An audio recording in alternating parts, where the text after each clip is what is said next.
Bihar board class 7 का math का 1.1 यानी प्रश्नावली 1.1 का क्वेश्चन नंबर पहला है कि ऐसा पूर्णांक युग्म लिखिए जिसका योग -7 है, अंतर -10 है और योग 0 होना चाहिए। मतलब अलग अलग इसका जोड़ा अलग ये लिखना है, मतलब युग्म अलग लिखना है, इसका युग्म अलग लिखना है, फिर इसका युग्म अलग लिखना है। तो क्वेश्चन को डिटेल से पढ़ेंगे, एक एक क्वेश्चन को समझेंगे। सबसे पहले लिखा है कि ऐसा पूर्णांक, तो अब आप बोलेंगे कि पूर्णांक क्या होता है। तो पूर्णांक समझने के लिए हम एक पेपर पे आपको हम समझा रहे हैं, इस चीज़ को समझिए। देखिए, जैसे कोई भी अंक लिखते हैं तो हम 0 से स्टार्ट करते हैं, तो ये हो जाएगा पूर्ण संख्या 0, 1, फिर 2 होगा, 3 होगा, इसी तरह से आगे बढ़ते जाएगा 100, 1000 आगे।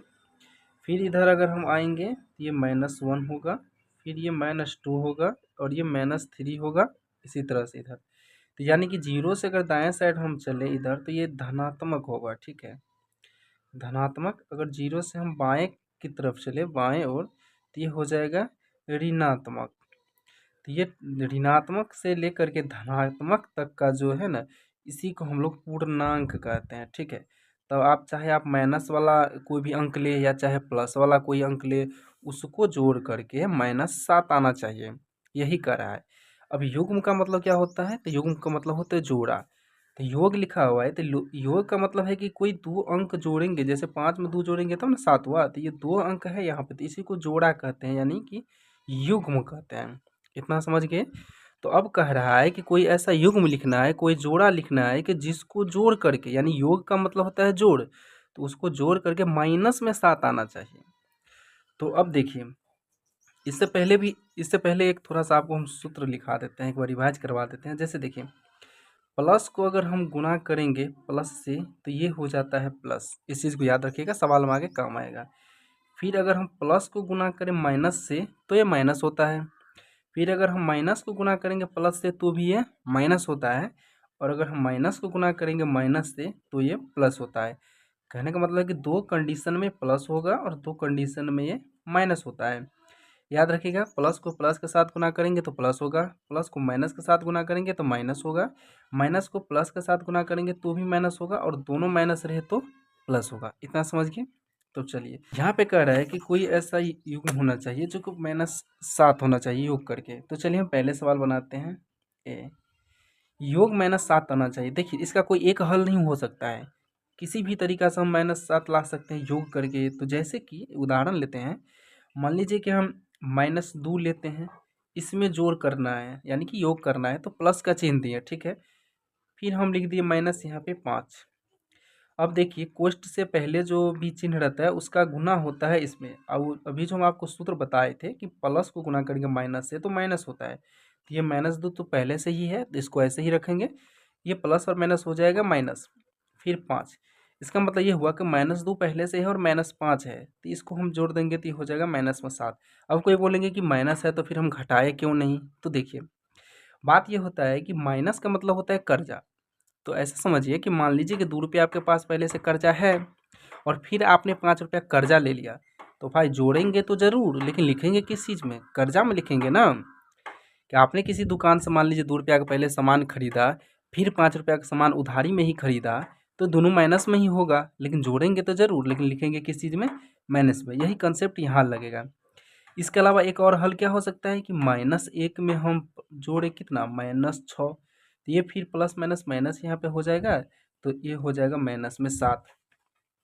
तो इस तरह से योग करके -7 ला सकते हैं। अब हम चलते हैं दूसरे क्वेश्चन की ओर। चलिए, अब हम बी, जो क्वेश्चन नंबर है बी, उसमें चलते हैं, उसको सोल्व करते हैं। तो कह रहा है कि कोई ऐसा युग्म लिखना है जिसका अंतर है वो -10 आना चाहिए। तो देखिए, -10 हम कैसे कैसे ला सकते हैं। मान लीजिए कि -5 में से हमको घटाना है 5, ठीक है।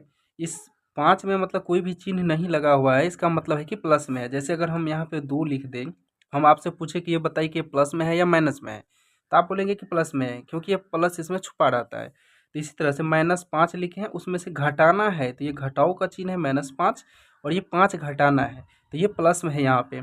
तो कोष्ठ से पहले जो चिन्ह है इससे गुना होगा इसमें, ये -5 हुआ और ये माइनस प्लस हो जाएगा माइनस, और ये फिर 5। तब ये -5 पहले से कर्जा था, फिर -5 हो ही गया, तो ये हो जाएगा कितना, -10। इसका योग हो गया -10। तो इस तरह से इसका अनेक एक और हल हो सकता है। अब चलते हैं हम क्वेश्चन नंबर सी पे।